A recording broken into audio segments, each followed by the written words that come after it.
오늘 하나님 말씀 보도록 하겠습니다. 하나님 말씀 누가복음 22장, 신약 성경 누가복음 22장.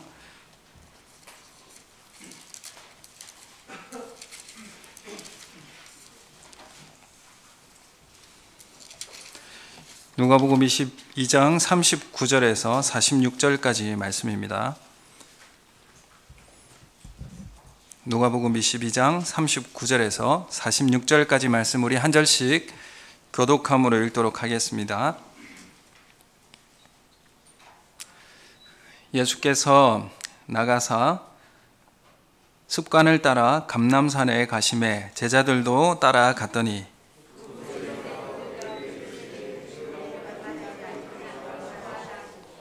그들을 떠나 돌 던질 만큼 가서 무릎을 꿇고 기도하여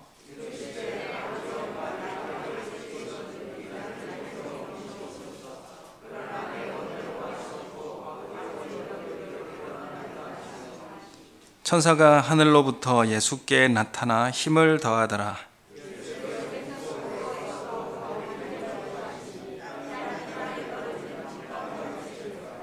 기도 후에 일어나 제자들에게 가서 슬픔으로 인하여 잠든 것을 보시고 이르시되 어찌하여 자느냐 시험에 들지 않게 일어나 기도하라 하시니라. 아멘. 반갑습니다. 우리 앞뒤 좌우에 계신 분 바라보면서 사랑합니다, 축복합니다 이렇게 인사하시면 좋겠습니다. 우리 가정에서 인터넷으로 예배를 드리시는 우리 성도님들도 같이 인사하시면 참 좋겠습니다. 감사합니다. 이번 주 설교를 준비하면서 참 어려웠습니다.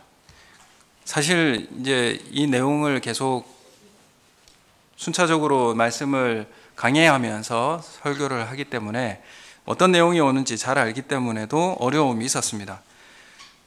좀처럼 이 말씀을 이제 묵상하고 착수해야 되는데, 분석하고 해야 되는데 그 시작이 참 어려웠습니다. 마치 아담과 하와가 불순종하고 하나님의 낯을 피한 것처럼 이 기도의 제목을 좀 피하고 싶었는지도 모르겠습니다. 왜 그랬는가 하면 내가 정말 기도하고 있는가에 대해서 스스로 질문을 하고 내가 기도하는 모습으로, 제가 기도하는 모습으로 서 있지 못하는데 어떻게 이 말씀을 내가 선포할 수 있을까에 대한 부담감이 너무 저에게 다가와서 너무나 많이 머뭇거렸습니다. 머뭇거렸고 어떻게 말씀을 전해야 될까. 그래서 여러분에게도 같이 질문을 하는 시간이 되었으면 좋겠습니다. 나는 정말 기도하고 있는가? 그리고 주님이 원하시는 기도의 자리에 나는 나와 있는가?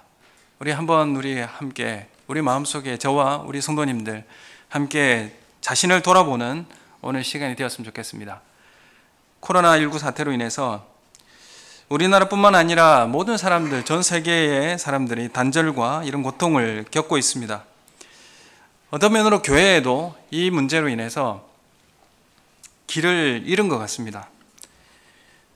저도 길을 잃고, 가정도 길을 잃고, 사회도 길을 잃고, 어떤 면으로 신학도 길을 잃어버린 것 같습니다. 어떻게 해야 될지를 감을 이렇게 잡지 못하는 그런 형편인 것 같습니다. 길을 잃었을 때에 길을 찾기 위한 가장 좋은 방법은 뭐라고 말씀을 해줄 수 있겠습니까? 여러분, 길을 잃었을 때는 다시 처음으로 돌아가는 게 가장 좋은 방식인 것 같습니다. 길을 잃은 아이에게 부모님이 뭐라고 당부를 하죠? 너가 길을 잃고 헤매면 길을 잃어버린 곳에 다시 돌아와 서 있으라고 그렇게 아이들에게 당부하지 않습니까? 우리의 신앙의 길을 잃은 이 시점에, 저만 잃었는지 잘 모르겠습니다. 길을 잃은 이 시점에서 다시 우리는 어떤 비상대책위원회를 만들어서 회의를 하는 것보다는 신앙의 기본이고 가장 낮은 자리인 기도의 자리에 다시 돌아와야 한다고 생각합니다.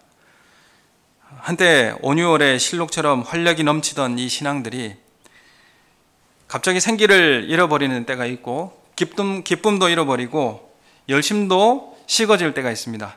또 시험 앞에서 맥없이 넘어지는 그런 나약한 모습이 드리워질 때도 있습니다. 왜 그렇습니까?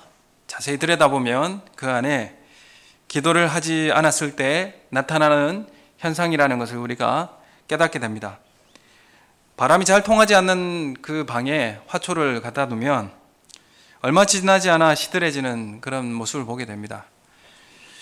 우리 기도를 게을리하는 우리 사람들에 있어서도 그 영혼에 호흡의 장애가 일어나면 결국 그 영혼이 시들 수밖에 없는 그런 상태인 것을 우리가 잘 알게 됩니다. 오늘 어린이 주일을 맞이해서 특별히 우리의 심령이 또한 우리 자녀들을 대하는 모습 가운데 신앙의 전수를 어떻게 이루어 줄 것인가. 말은 다음 세대 하는데 실제로 다음 세대를 위해서 할 수 있는 일이 무엇인가. 오늘 말씀을 통해서 깊이 한번 묵상해 보는 시간이 되었으면 좋겠습니다.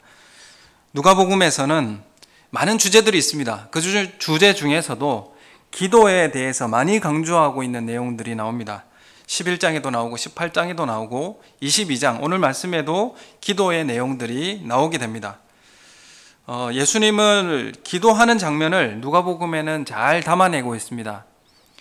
규칙적이고 또 정해진 시간에 기도를 하신 것을 잘 담아내고 있고 어떤 특별한 때가 아니더라도 일상에서 드려지는 그 기도의 모습들을 누가복음은 잘 담아내고 기술하고 있습니다. 예수님께서 몸소 기도하는 모습을 또한 제자들에게 보여주셨습니다. 그리고 사도행전에 가보면 그 성도들이 예수님의 모습을 그대로 본받아 기도하는 장면들이 똑같이 나옵니다. 누가복음에는 예수님이 기도하는 장면이 나오고 사도행전에 가면 성도들이 예수님을 따라서 본받아서 기도하는 장면이 나옵니다. 그래서 여러분 우리에게 신앙의 유산이라는 것을 무엇을 다음 세대 자녀들에게 물려줄 것인가? 여러분 한마디로 여러분 기도하는 모습을 자녀들에게 보여주시고 기도하는 모습을 통하여서 자녀들에게 기도를 물려주시는 우리 사랑하시는 우리 성도님들 되시길 소원합니다. 여러분 자녀들은 보고 배우게 되어 있습니다. 그래서 누가복음도 예수님의 기도하는 장면들을 자꾸 이렇게 소개해주고 또 기도하는 곳에는 항상 제자들을 데리고 가셨어요. 왜 그럴까요? 보여주는 거죠. 여러분 우리도 우리 자녀들과 우리가 자녀들에게 신앙의 유산이라고 하는 것은 내 신앙 보여주는 겁니다. 자녀들에게 기도하는 모습을 보여주시고 기도하는 자리에 함께 참여할 수 있도록 하신다면 자녀들이 기도하는 자녀들이 될 줄로 믿습니다. 기도하는 자녀는 소망이 있고 희망이 있습니다. 여러분 기도하는 장면이 등장하는 다음에 사도행전에 보면 성령의 충만함이 그 자리에 임했다는 것을 우리는 확인하게 됩니다. 그래서 성령 충만을 하기 위해서는 반드시 기도가 필요하다는 사실을 사도행전은 우리에게 말씀하고 있어요. 그래서 기도 외에는 성령 충만함을 우리에게 가져다 줄 수 없다. 이렇게 말씀을 하고 있습니다. 39절의 말씀에 오늘 말씀해 보면 우리 39절 함께 같이 읽겠습니다. 시작. 예수께서 나가사 습관을 따라 감람산에 가시매 제자들도 따라갔더니 아멘.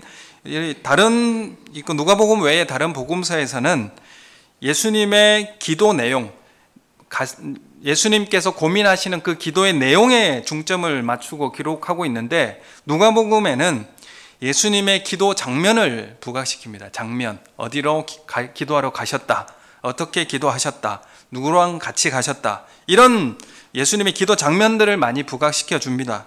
그래서 습관을 따라 감람산에 갔다고 그렇게 모습을 우리에게 전해주고 있습니다. 누가복음 21장 38절에도 보면 예수님께서 예루살렘에 들어가셔가지고 성전에서는 낮에 가르치시고 밤에 되면 어디로 가셨다고 기록하고 있습니까? 감람산에 가셨다. 매일 그렇게 열심히 그렇게 행하셨다라고 동선을 기록하고 있습니다. 성전에서 가르치시고 많은 사람과 논쟁을 하셔서 피곤한 중에서도 기도를 쉬는 일을 하지 않으셨어요. 마지막 만찬 중에 나간 이 유다가 예수님을 잡기 위해 군병을 이끌고 어디로 찾아옵니까? 감람산으로 찾아오죠.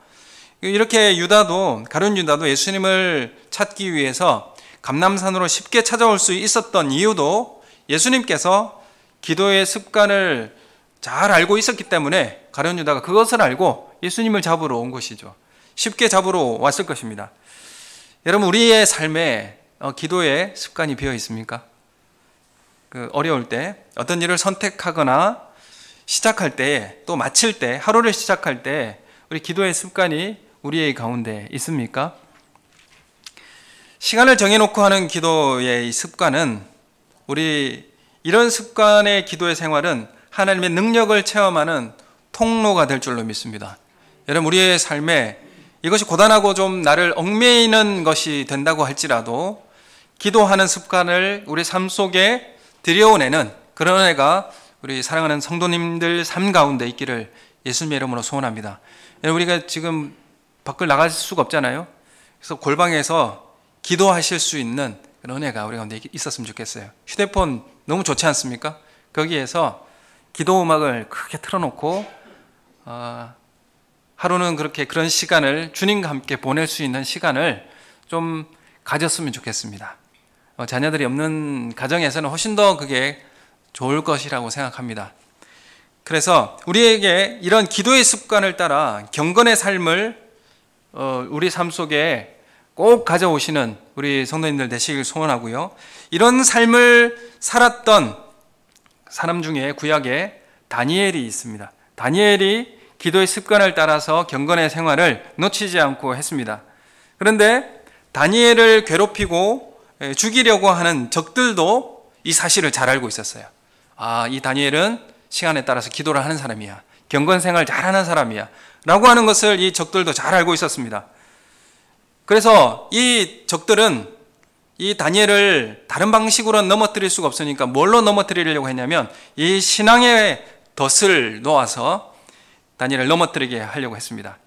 그런데 다니엘은 이 신앙의 덫에 걸리게 되죠. 사실 걸렸다기보다는 걸려준 겁니다. 다니엘이 걸려주었어요. 피해 나갈 방법을 다니엘이 알고 있었지만 그 인간적인 방법으로 그 기간 동안에만 그 왕에게만 절하는 방식으로 다른 것들을 안 하면, 모른 척 넘어가면 그 어려움 잠깐 피해갈 수 있었던 어려움이었습니다. 그런데 다니엘은 그 덫이 있음을 알고도 묵묵히 하던 대로 결단하고 그 길을 걸어갔던 것입니다. 위기 앞에서 다니엘은 하나님을 원망하거나 낭망하지 않고 불평을 쏟아내지도 않고 오히려 감사하기도 하였다, 이렇게 말씀을 하고 있습니다. 여러분, 세상 사람들은 믿는 사람들의 신앙을 인정하지 않습니다. 인정하려고도 하지 않습니다. 또 어떤 면으로 세상을 교회를 대적하려고 하는 그런 적들은 이 신앙의 방식을 사용하여서 덫을 놓는 것이죠. 그래서 그런 사람들에게 세상 사람들은 우리에게 이런 신앙을 포기할 것을 강요합니다. 이런 덫을 놓고 이 신앙을 포기할 것을 강요해요. 기도하는 것, 그리고 예배를 드리는 것, 이런 종교적 경건 생활들을 포기하도록 강요해요. 끊임없이 더 강력한 수단으로 우리를 도전할 것입니다. 여러분, 우리가 이 코로나 시대를 통해서 얼마나 이 신앙에 도전받고 있고, 그들이 어떤 면으로 신앙 생활을 잘 알고 있기 때문에 이 신앙 생활을 통하여 덫을 놓는 경우가 참 많이 있습니다. 여러분, 끊임없이 더 강력한 수단으로 우리를 도전할 것입니다. 이 다니엘의 이 시들지 않는 신앙의 원인은 세상에 낙인 찍히는 것을 두려워하지 않고 하나님의 인준을 더 두려워한, 하나님을 더 두려워한 삶을 살아서 그 기도의 습관을 놓지 않았던 것입니다. 여러분, 세상의 그 도장보다는 하나님의 도장을 보는 그런 눈이 열리시기를 소원합니다. 여러분, 그래서 기도의 습관, 경건의 습관을 포기하지 않고 끝까지 우리의 삶을 살아가는, 하던 대로 결단하고 창문을 열고, 이 창문을 연다는 것은 보란 듯이라는 것이지 않습니까? 그 기도 하나하나 그렇게 다 지키고 그렇게 고발하려고 지켜 있다는 것을 잘 알고도 불구하고 창문을 열었다라는 것은 자신이 이렇게 한다는 것을 다 그냥 보여주는 것입니다.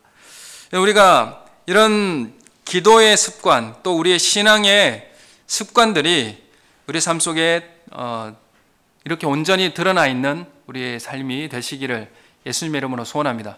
얼마나 이때에 예배 드리러 갔는가 안 갔는가, 기도하는가 안 하는가, 이렇게 주시하는 시대가 되었습니까? 이전에는 관심도 없던 사람들이 예배 갔나 안 갔나 이렇게 우리를 조사하고 그런 시대에 살고 있는 것 같습니다. 여러분, 성전 미문에 앉은 안진뱅이 일어났던 사건 알고 계시죠? 그 기적의 사건도 베드로와 요한의 성전으로 올라갔던 그 시간에 만나서 그 기적을 경험했습니다. 여러분, 베드로와 요한이 어쩌다 한번 성전에 올라갔습니까? 그게 아니죠. 매일 시간을 정해놓고 성전에 올라가 기도하는 그 습관을 따라 기도하는 습관 가운데 나타난 기적이었다는 것을 우리가 잘 알게 됩니다. 그래서 기도의 습관 삶을 통해서 우리의 나타나는 기적과 놀라움, 하나님 역사를 경험한다는 것은 이루 설명을 다 해도 다 할 수 없을 정도로 성경에 많이 나타나 있습니다. 요즘 우리의 삶이 너무나 바쁘죠. 1분 단위로 스케줄을 짜야 되고 해야 할 것들이 너무 많습니다. 카페도 가야 되고 여행도 가야 되고 또 여가 생활도 즐겨야 되고 쇼핑도 해야 되고 또 일도 해야 되고 내 스펙과 경력을 쌓기 위해서도 너무나 많은 일들이 우리 가운데 놓여져 있습니다. 드라마도 봐야 되고 영화도 봐야 되고. 그런데 여러분, 우리가 해야 할 일을 하기 위해서 어떤 시간을 제일 먼저 줄이는가? 여러분, 어떤 시간을 제일 먼저 줄이는 시간은 어떤 시간입니까? 카페 가는 시간 줄이십니까? 아니면 여가 생활하는 걸 줄이십니까? 여러분, 우리가 시간이 부족할 때 제일 먼저 줄이는 것이 주님과 함께하는 시간을 줄이지 않기를 원합니다. 여러분, 우리가 주님과 함께하는 시간을 줄이는 방식으로 우리가 해야 할 일을 그렇게 하지 않는, 그래서 주님과 함께하는 시간을 가장 귀하게 여기는 우리 성도님들 되시길 소원합니다. 여러분, 우리가 할 일이 너무 많고 과도하다고 해서 기도의 시간을 줄이고 말씀 읽는 시간을 줄인다면 우리는 더 감당할 수 없는 어려움이 우리 가운데 다가오게 될 것입니다. 충분한 시간과 충분한 시간의 11조를 하나님 앞에 드리시기를 축원합니다. 여러분, 우리의 충분한 시간의 11조, 우리에게 주신 24시간의 시간 가운데 정말 얼마나 여러분은 그 시간을 얼마를 하나님 앞에 드리고 계십니까? 주님과 깊이 함께하는 시간을 줄이지 않는 그런 은혜가 우리 성도님들 가운데 있기를 예수님의 이름으로 축원합니다. 시편 42편 5절 말씀에 보면 우리 한번 찾아서 한번 읽어볼까요? 시편 42편 5절 말씀, 시편 42편 5절 찾으셨습니까? 시편 42편 5절 말씀, 못 찾으신 분 앞에 보시고 같이 읽겠습니다. 시작. 내 영혼아, 내가 어찌하여 낙심하며 어찌하여 내 속에 불안해하는가? 너는 하나님께 소망을 두라. 그가 나타나 도우심으로 말미암아 내가 여전히 찬송하리로다. 아멘. 여러분, 어려울수록 찬양으로 주님께 얼굴을 맞대고 주님 앞에 나아가시는 은혜가 있기를 원합니다. 여러분, 우리가 어려운 문제가 우리 가운데 다가올수록 주님의 얼굴을 피해 다니지 마시고 더욱 하나님 얼굴을 맞대시며 무릎 꿇는 우리 성도님들 되시길 소원합니다. 그냥 그 자리에 무릎을 꿇고 눈을 감고 주님 부르세요. 그러면 됩니다. 근데 그게 정말 어려운 것이죠. 그 자리에서 무릎을 꿇고 하나님 아버지 도와주십시오. 그러면 돼요. 근데 이게 참 어려운 거죠, 저희 삶에. 여러분, 그래서 내 영혼은 어찌 낙심하냐, 어찌하여 불안해하느냐, 너는 하나님께 소망을 두라. 여러분, 이런 마음이 우리 심령과 우리 삶 속에 있기를 예수님의 이름으로 소원합니다. 여러분, 기도 가운데 발견하는 중요한 자세는 우리 모든 것을 하나님 앞에 의탁하는 겁니다. 기도한다는 것은 하나님을 신뢰하고 하나님을 의탁한다는 그런 삶의 표현이죠. 위기가 오면 우리가 가장 쉽게 하는 것은 내 경험과 내 지식과 내 자원을 동원하고 내 인맥을 동원하고 돈을 동원하죠. 그렇지만 그것마저도 방법이 없다면 최후의 수단으로 기도를 향하게 됩니다. 기도를 제일 마지막 수단으로 기도를 하게 되는 경우가 있는데, 여러분, 이건 순서가 잘못됐죠. 우리가 모든 어려움 속에서 기도한다는 것은 하나님만이 이 문제를 해결해 줄 수 있다는 유일하고 전능하신 분이라고 하는 선언적 행동입니다. 이것은 우리가 기도한다는 것은 마지막 할 게 없어서 마지막 하는 게 아니라, 여러분, 우리가 기도한다는 것은 모든 문제에 하나님께서 해결할 수 있는 유일한 분이라는 것에 대한 선언적 행동이기 때문에 기도는 겸손한 거예요. 그래서 내가 다 할 수 있기 때문에 기도하지 않는 것이죠. 내가 다 해낼 수 있기 때문에 기도하지 않는 것입니다. 그런 마음이 있기 때문에도 기도 안 하는 거죠. 그렇지만 기도하는 것은 겸손한 신앙의 표현이에요. 여러분, 기도하지 않으면 그래서 교만한 것이다, 이렇게 말할 수 있는 거예요. 기도하지 않으면 교만한 삶이다, 이렇게 말씀드릴 수 있습니다. 여러분, 그래서 기도라고 하는 것은 이 모든 문제를 해결해 줄 수 있는 분은 하나님밖에 없다고 하는 선언적 모습이다, 이렇게 말씀드릴 수 있는 것입니다. 그러므로 우리는 어떤 일을 시작할 때 기도로 시작하고 감사의 기도로 마치시는 은혜가 있기를 예수님의 이름으로 축원합니다. 이 삶이 겸손한 삶입니다. 기도하는 삶이 겸손한 삶이라는 것을 우리에게 말씀하고 있습니다. 여러분, 하나님의 나라는 말에 있지 않고, 말 잘하는 것에 있지 않고 능력에 있습니다. 여러분, 예수님은 제자들에게 유혹에 빠지지 말라고 유혹에 빠지지 않게 기도하라고 말씀을 하세요. 40절에 보면 제자들에게 함께 기도하자고 말씀하시면서 너희들 유혹에 빠지지 않게 기도하라, 이렇게 말씀하셨어요. 근데 이 개역개정 말고 개역 한글에 보면 시험이라고, 시험에 빠지지 않게 기도하라, 유혹에 빠지지 않게 기도하라, 이렇게 번역을 하고 있는데, 사실 이 죄의 유혹에 빠져서 사탄의 영향권 안에 들어간 상태를 시험이라고 이야기합니다. 시험에 빠져서 믿음이 연약해져서 사탄의 영향력 안에 들어가는 것이죠. 그래서 사탄은 그 믿음을 시험에서 넘어뜨리고, 주님은 이 베드로에게 뭐라고 미리 말씀해 주셨습니까? 너 부인을 할 거다, 나 부인할 것이다 라고 미리 말씀하시면서 네 믿음이 떨어지지 않기를 내가 기도하였다라고 말씀을 하고 있습니다. 사탄은 예수님의 가장 중요한 공생애 가운데 항상 나타났어요. 사탄이 누가복음에 언제 나타나냐면 광야에 40일 금식 기도하러 이제 공생애를 시작하면서 예수님 광야로 나가셔 기도하셨지 않습니까? 그때 사탄이 나타나서 예수님에게 3번 시험합니다. 그러고 있다가 언제 또 나오냐 하면 예수님이 이제 마지막 십자가 앞에서 가룟 유다와 베드로의 열정 가운데 그 사탄의 모습을 또 드러냅니다. 여러분, 공생애 시작할 때, 그리고 그 예수님의 삶의 사역의 정점에 있는 그 십자가 앞에서 사탄은 어김없이 시험한다는 것을 우리는 알게 됩니다. 여러분, 우리 교회가 어떤 중요한 일을 결정하고 아니면 내 삶에서 어떤 중요한 일을 결정하거나 시작할 때 사탄은 가만히 있겠습니까? 반드시 개입하고 우리 믿음을 넘어뜨리려고 도전할 것입니다. 우리에게 예수님은 명료하고 명확하게 우리에게 들려주시고 있습니다. 시험에 들지 않기 위해서는 반드시 기도해야 된다는 것이죠. 여러분, 이것을 누가복음은 분명하게 우리에게 말씀하고 있습니다. 혹시 우리에게 시험에 들어 고통하고 계시는 분이 있습니까? 기도의 자리에 나오시기 바랍니다. 그리고 주님의 도우심을 구하십시오. 믿음을 무너뜨리는 일에 분명히 그 배후에 사탄이 역사할 것을 일러주고 계시고, 사탄의 시험을 이겨내기 위해서는 반드시 기도가 필요하다는 사실을 우리에게 말씀하고 있습니다. 45절 말씀해 보면 예수님은 간절히 기도하셨지만 제자들이 잠들어 있다고 그렇게 기록하고 있어요. 기도에 실패한 제자들 어떻게 됐을까요? 십자가 사건에서 모두 실패하고 다 도망치고 두려움에 평안을 잃어버린 그런 상태가 제자들에게 엄습했습니다. 여러분, 이들이 다 기도하지 못해서 일어난 일들이었습니다. 베드로가 예수님이 가시는 그 옥에도 같이 가겠고 죽음에도 같이 가겠다고 하는 이 열정도, 이렇게 자신만만하게 고백했던 이 열정도 기도 없이는 공허한 울림밖에 되지 않았습니다. 여러분, 우리가 하나님 앞에 이것도 하고 저것도 하겠습니다, 이런 열정을 가지고 이런 일을 하겠습니다. 여러분, 기도가 그 가운데 뒷받침이 되지 않고 기도를 통해서 하나님 앞에 겸손하게 나아가지 않고서 어떻게 그 일을 이겨낼 수 있고 이뤄낼 수 있단 말입니까? 여러분, 기도의 은혜, 기도의 능력을 소유하시는 우리 성도님들 되시기를 소원합니다.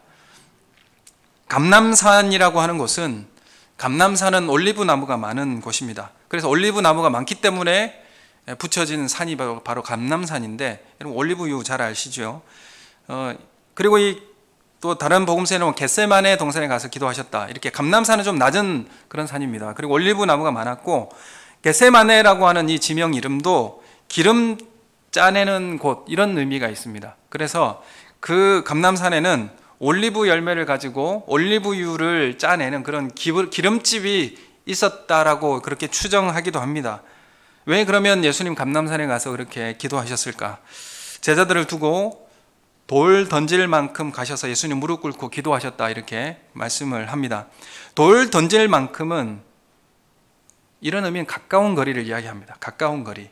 그 거리는 예수님께서 기도를 하시면 가까운 거리이기 때문에 기도를 하시면 제자들에게 기도의 소리가 들리시겠죠. 예수님이 어떤 기도를 하고 있는지 제자들이 들을 수 있는 거리입니다. 들릴 만한 곳에서 기도하는 이유는 뭘까요? 제자들이 예수님의 기도의 제목을 듣고 예수님은 그 제목을 가지고 함께 기도해달라는 의도였습니다. 예수님은 제자들과 함께 기도하고 싶었습니다. 그 제목을 가지고 같이 기도해 주기를 원했습니다. 예수님의 이 기도는 제자들과 함께 하고 싶은 기도였어요. 그리고 예수님의 이 기도는 어떻게 기도하셨냐면 힘쓰고 애써 더욱 간절히 기도하셨다, 이렇게 말하고 있습니다. 44절에 보면 예수님께서 힘쓰고 애써 더욱 간절히 기도하시니 땀이 땅이 떨어지는 핏방울같이 되더라, 이렇게 표현을 해주고 있습니다. 예수님께서 어떻게 기도했냐면 땀이 떨어지는데 피가 떨어지는 것처럼 줄줄 이렇게 흐르는, 툭툭 떨어지는 그런 핏방울처럼 땀방울이 떨어졌다, 이렇게 기록을 하고 있습니다. 여러분, 기도라고 하는 것은 그래서 진액을 다 빼내는 일입니다. 진을 다 빼는 일이에요. 누가 기도가 쉽다고 이야기합니까? 누가 기도가 그렇게 편하다고 이야기를 하겠습니까? 아닙니다. 기도는 진액을 빼는 일입니다. 기도는 노동입니다. 기도는 일하는 거예요. 그래서 기도가 얼마나 힘들고 어려운 일인지를 기도하는 사람은 잘 알게 되는 것입니다. 여러분, 기도의 자리는 예수님이 이렇게 피땀을 흘리듯이 진액을 짜내는 기도를 하신 거예요. 예수님이 십자가를 모르는 것도 아닙니다. 예수님이 이 땅에 오신 이유도 십자가를 지시기 위해서 오셨고 십자가가 어떤 고통과 어려움인지도 잘 알고 있습니다. 왜 기도해야 됩니까? 여러분, 예수님은 그 고통 가운데 십자가를 알고 그리고 심히 고민하고 고통스러워하시는 예수님의 모습을 알게 되는데 인간적인 모습을 고스란히 보여주고 있습니다. 그 기도의 내용에 보면 42절에 아버지여, 하나님의 뜻이거든 잔을 내게서 옮겨주십시오. 아니, 예수님은 이 땅에 십자가 지시러 오시는, 십자가로 지시기 위해 오셨어요. 그리고 아버지 뜻을 잘 알고 있습니다. 왜 그런데 옮겨달라고 이야기합니까?